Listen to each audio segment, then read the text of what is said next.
Welcome to The Explainer. Today, we're diving into an ancient path for unlocking your own inner power. We're going to break down the one foundational step that just might be the missing piece in your whole self-development journey. So, let's get into it.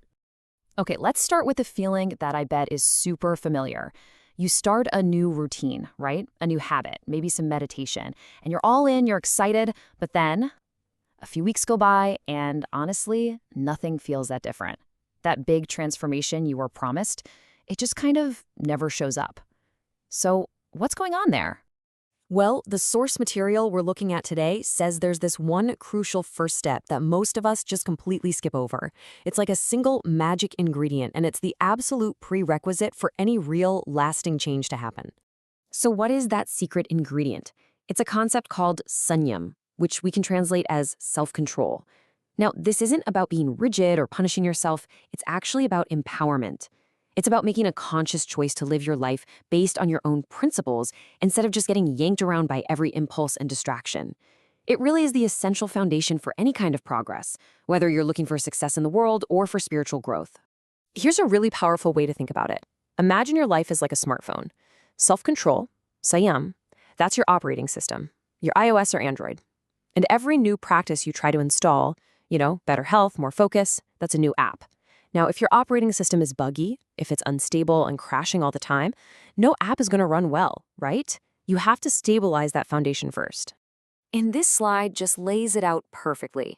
According to the source, a life without this core discipline, well, it kind of invites chaos, illness, and that feeling of just aimlessly drifting. But the moment you bring in self-control, you start to cultivate the exact opposite. We're talking health, we're talking clarity of purpose, and real, actual growth that you can feel. Okay, so we've got that foundational idea of self-control locked in. Now let's look at the tool itself. The practice is called Gayatri Sadhana. So what in the world does Gayatri actually mean here? The word itself gives us a massive clue. If you break it down, you get two parts. Gay, which means pran, our vital life force, and Tri, which means protector or savior. So the practice of Gayatri, quite literally, is the practice of protecting and strengthening your most essential energy. It's all about guarding your core vitality. So what is this life force, this pran, anyway? The source talks about it like it's your inner battery. It's the juice behind your courage to face a challenge. It's your physical and mental vitality. It's your willpower to actually stick with things. And maybe most importantly, it's the energy you need to do good things in the world. So here's where it gets really interesting. When you combine that foundational self-control with a protected and supercharged life force, the source says that 5 very real, very tangible, worldly achievements just naturally start to show up in your life.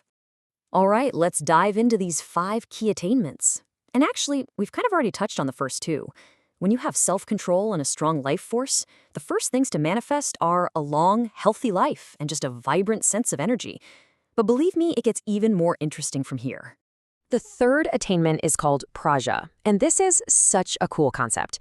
Literally, it can mean children, but in this context, it's talking about something way broader. It's about your ability to attract high-quality followers, allies, and supporters who genuinely believe in what you're doing and are inspired to join you. And the source gives this incredible example of Mahatma Gandhi. His praja weren't his biological kids. They were the powerful leaders, the millions of people who were so moved by his character and his vision that they followed him to change the entire course of history. That is the power of praja. Okay, the fourth attainment is kirti. And the source makes a really critical distinction here between kirti and kyati. See, kyati is just fame. It's superficial, you can buy it with ads and PR, and poof, it can be gone tomorrow. Kirti, on the other hand, that's reputation. That's something you can only earn through authentic character, through being consistent, through building trust. It's deep, it's lasting, and you just can't put a price on it. And the fifth worldly attainment is dravin, or wealth. But, and this is a big but, the source is super clear that this isn't about winning the lottery. It's the natural outcome of 3 core principles. First, good old-fashioned hard work, the antidote to laziness. Second, a real commitment to always be improving your skills.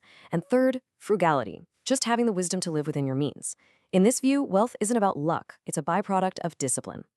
Now, as powerful as those 5 worldly gains are, the practice doesn't just stop there. It aims for something way deeper. Beyond all the material stuff, it leads to two profound spiritual transformations. We're talking about a complete rebirth of your inner self. The first of these transformations is becoming a Dwij, which literally means twice born.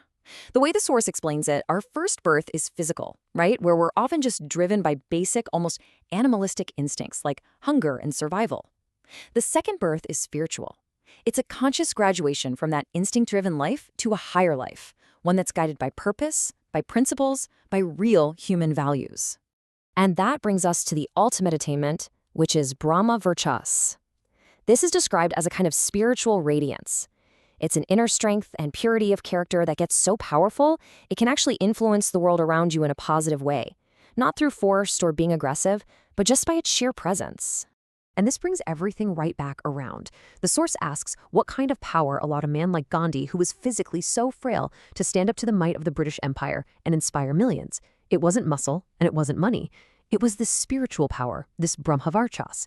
It's the ultimate expression of a life built from the ground up on self-control and purpose.